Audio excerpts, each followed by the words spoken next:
You've probably heard of the Colosseum. You've seen the photos, maybe even watched a movie set inside it. But here's a truth few people are willing to admit. The story you were told about the Colosseum is incomplete, and the parts left out are exactly the most fascinating ones. The Colosseum was not born from a grand vision of civilization. It was born from a criminal fire, from a palace built on the misery of a people, and from an emperor so arrogant that he believed himself to be a god. Before it became a symbol of Rome, it was a symbol of revolt. The truth is that behind the ancient stones of the Colosseum lies a web of power, manipulation, blood, and brilliance that says more about human nature than any self-help book ever could.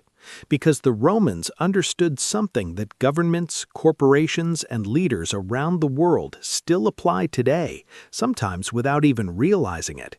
To understand the Colosseum is to understand how power really works. It's to see the invisible mechanisms that shape entire societies. And once you see it, it becomes impossible not to recognize it everywhere around you. In the next few minutes, you'll discover how one of the greatest disasters of the ancient world gave birth to the most iconic structure of Roman civilization. You'll understand why an emperor destroyed his predecessor's palace to build something for the people, and what he expected to gain from it. You'll learn about the engineering secrets that still make modern engineers scratch their heads today. And you'll understand, once and for all, why the Colosseum is not just a monument of the past, but a mirror of the present. Prepare yourself, because this story is far bigger than it seems. And if you enjoy this kind of content, go ahead and leave a like on the video and subscribe to the channel. That way you won't miss any of these stories. So settle in, because this story is about to begin. In the year 64 AD, Rome was swallowed by flames in one of the greatest disasters of the ancient world. For days, the fire consumed the city, destroying 10 of its 14 districts. Houses, temples, markets, libraries, and grain warehouses were reduced to ashes. At the center of the accusations was Emperor Nero, who instead of rebuilding Rome for its people, directed the empire's resources toward himself. The political damage was irreversible. When a leader loses the trust of the people, even his successes begin to look like failures. And what Nero built on the ashes of that destroyed city was so outrageous that it still shocks those who discover it today. On the ashes of the devastated city, Nero built the Domus Aurea, the Golden House, a luxurious complex with enormous gardens, halls covered in gold, artificial fountains, and a massive private lake. At the center of it all stood a colossal statue of himself, more than 30 meters tall, portraying him as a solar god. The message was brutal. Rome no longer belonged to the people, it belonged to the emperor. But Nero's reign collapsed as quickly as his arrogance had grown. Declared a public enemy by the Senate, he committed suicide in 68 AD.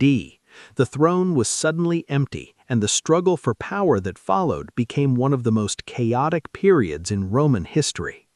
The year 69 AD became known as the Year of the Four Emperors. 4 rulers fought for the throne in less than 12 months, leaving the empire on the brink of collapse. The man who ultimately emerged victorious was Vespasian, an experienced general who faced a problem no battlefield could solve: legitimacy.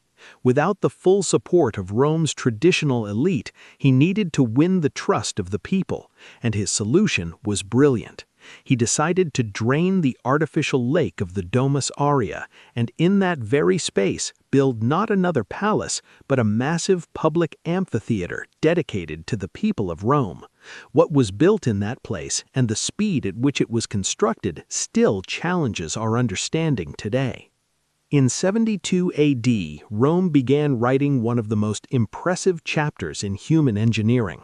The Colosseum would measure 189 meters in length, 156 meters in width, nearly 50 meters in height, and hold up to 70,000 spectators, numbers comparable to the largest modern stadiums, built without any electric machinery.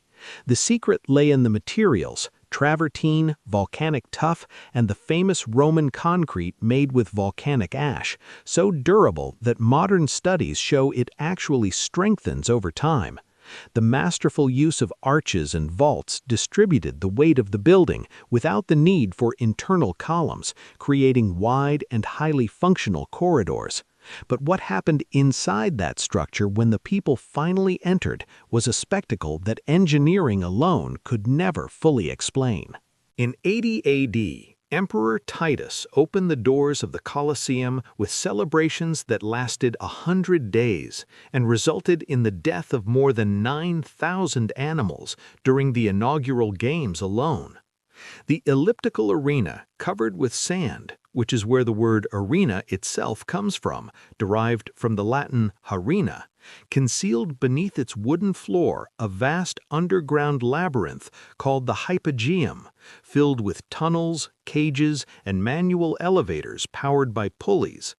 Through this system, animals and gladiators could suddenly appear in the center of the arena, as if rising from the depths of the earth itself.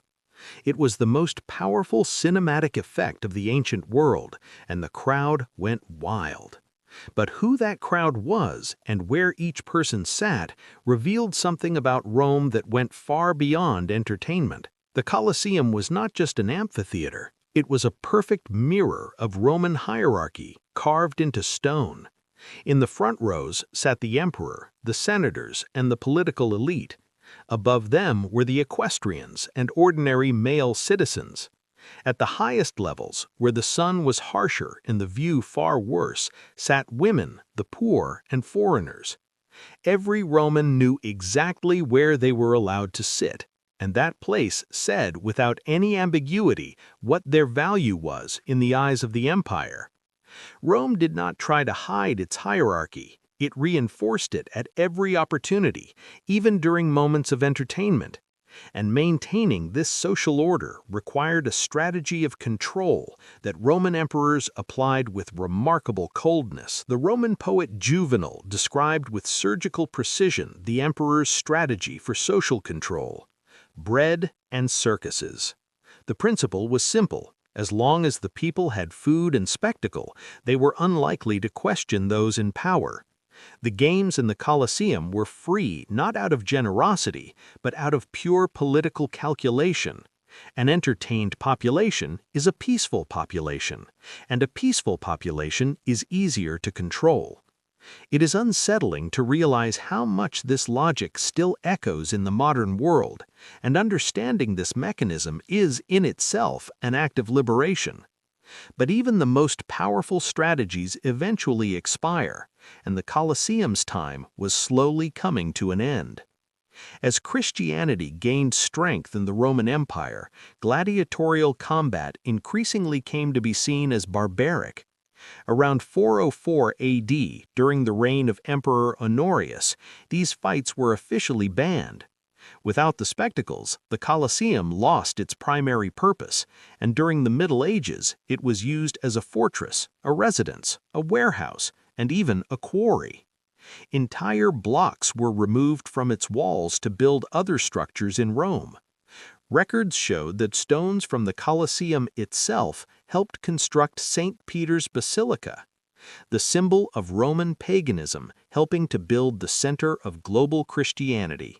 History has a sense of irony that no screenwriter could invent. And yet, after all of this, the Colosseum did not disappear. What it eventually became may be the most surprising part of this entire story: earthquakes, looting, centuries of abandonment, and the indifference of history. The Colosseum endured all of it and still remained standing.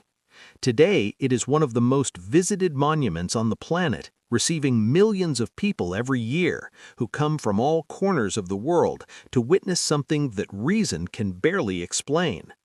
What began as an arena of blood and political control has become a heritage site for all humanity, a reminder that civilizations disappear, but some of their creations continue telling their stories for millennia.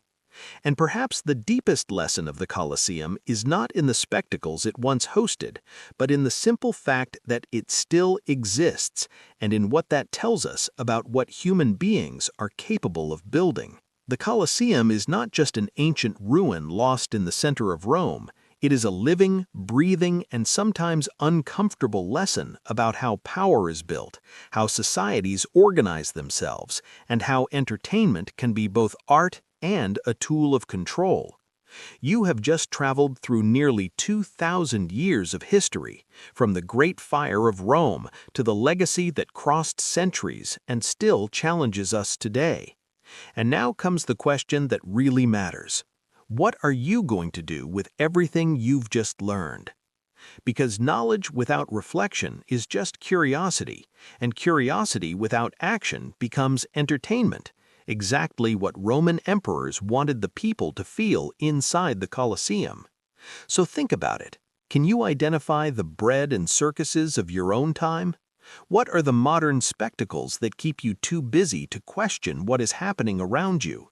What invisible structures organize the society you live in the same way the seating of the Colosseum organized Roman society? These questions are uncomfortable, and that is exactly why they're worth asking. The history of Rome has far more to teach us than most people imagine. The Colosseum was only the beginning.